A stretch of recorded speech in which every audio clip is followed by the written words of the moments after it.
I am Pablo Veloso for Spaces for Growth, today in the body of an Star Trek guy, to speak about the particle of God. Pablo, I wanted to say something more about the particle mind that you asked me. The particle mind is the space between thoughts. And how do I know that I am bigger than my thoughts? Is because I was before reasoning? But if between thoughts there is no words, no mind, how can you know if you wasn't there? Well, that's very deep, but I tell you, it's like an intuitive intellect. But I understand what you mean. It might be a work of your mind also. The time what is not really you is when you're in a deep sleep, right? Sometimes, Pablo, I get some info from I don't know where, because I am not even thinking at the time. I get it like an impression in my mind, don't know how to explain it. I understand, but this is similar to when you want to know if the light in the refrigerator turns off when you close it. You'll never know it, and for what purpose? Where is the need to know intellectually or of the rational mind, what is not a realm of the mind? You want to make the world rational or intuitive, which is similar. For what reason? It is not enough the life with all the marvelous daily things. In the same way, you want to know about the you that is unknowable, the you that is beyond the reason. The eye cannot see the eye that see, the tip of the finger cannot touch the tip of the finger. When the Japanese monk Dijin traveled to China to learn about the true Buddhism, he asked everyone about the truth, about the nirvana, but nobody can answer his longings for real satisfaction, until a simply cooker, the man that prepared the food of the monastery, the most simple and avoided man in all the place, said to him, "I'll tell the truth to you, the eye's horizontal and the nose vertical, that's all, and I tell you, that is." There's no way of knowing you are right about that, and with that example you made me see it. The eye cannot see the eye. Wow. But wouldn't we like to know things without having to think about them? Something like an intuition? We have the mind to know a lot of things, the intuition, or the insights, but aren't they only wonderful explanations about what cannot be explained? Jaya. Pablo, I love that. The eye's horizontal and the nose vertical, very good. How do you know that what you feel about something it is not another story that you told you?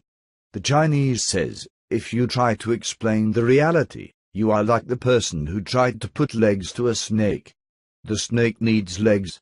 Really? Because I have seen things happen just a minute before they happened for real. The mind is tricky. But beyond all experiences, I say that, where is the need to go beyond mind? You feel what you feel, all right, fine, and in the same way you can believe whichever way of thinking or philosophy, but why try to understand or reach something which the mind is incapable to grasp? The need is because when you are thinking, you wonder if it's true or not. I mean, when you think about a situation you need to make a decision on. Okay, you wonder, go ahead, do it, but what'll happen when you discover that the same tool you are trying to use to reach this cannot grasp it? Thinking will only bring more confusion. Thinking is a wonderful tool for the things that it is capable to manage, but a terrible one for all the another. Lol. Do you use a screwdriver to eat your food? No. Pablo, when you meditate, did you ever reach the particle mind? I stilled my mind to the point in which there was no thought at all. They call it samadhi.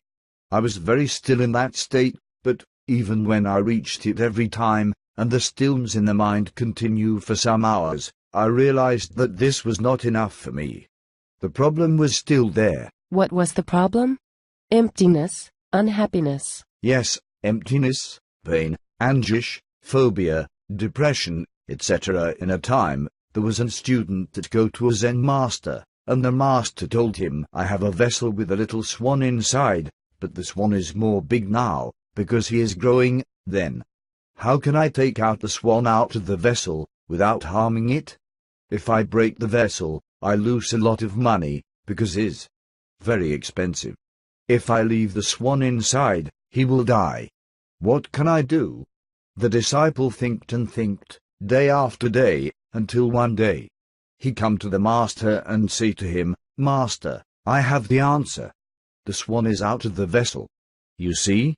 The swan is out, there was no problem. Because when there is no you, there is no problem anymore. Sorry, I missed some words. You said live without suffering. And the swan is out. But the only way of not being you is in deep sleep. This is deep and confusing. The thinking process can realize that there is no center, and the process continues, but without center, me. This is what I understand. That you are telling yourself that you are not there anymore. It sounds like that, but is more like this. The thought discover that nothing that he can do will free it from itself. Then, when it happens, the thought stills. My mind reorganized itself. It saw that there is no possibility to go beyond itself, then it stilled itself. From this point there was no further problem. I see, that sounds very logical, but I say this. I know that I will die one day. Is my mind still because I know that fact? The answer is no. And yes, it might be because I still see myself as a separate one. Don't know how to see myself in any other way with this reasoning mind. The thing is that you cannot do anything about your thoughts, because, like in the video that you posted days ago, the ego, the I, is powerless. And at the same time the swan is out. There is no problem. I see you and see only a group of thoughts in movement, nothing more than this. Like Ramesh said in one of his videos, this is very easy for some people and difficult for others to grasp. Yes, because it's not related with people capabilities, but with the life that influenced the thoughts of some beings towards this reordering of thinking or not.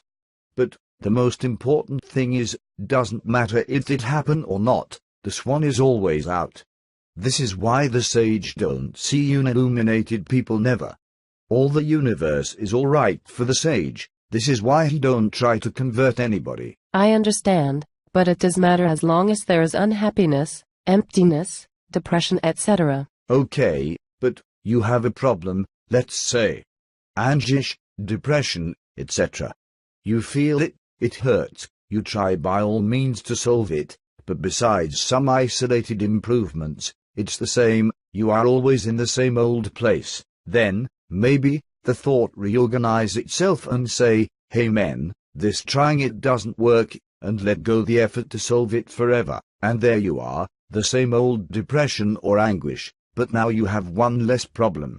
The effort to solve it, and you discover that the effort was the problem, because it created and maintained the I, alive. The effort was the I, with no effort, emotional effort. There is no problem anymore. So simple. I am Pablo Veloso for Spaces for Growth. I hope you enjoyed this dialogue. See you the next.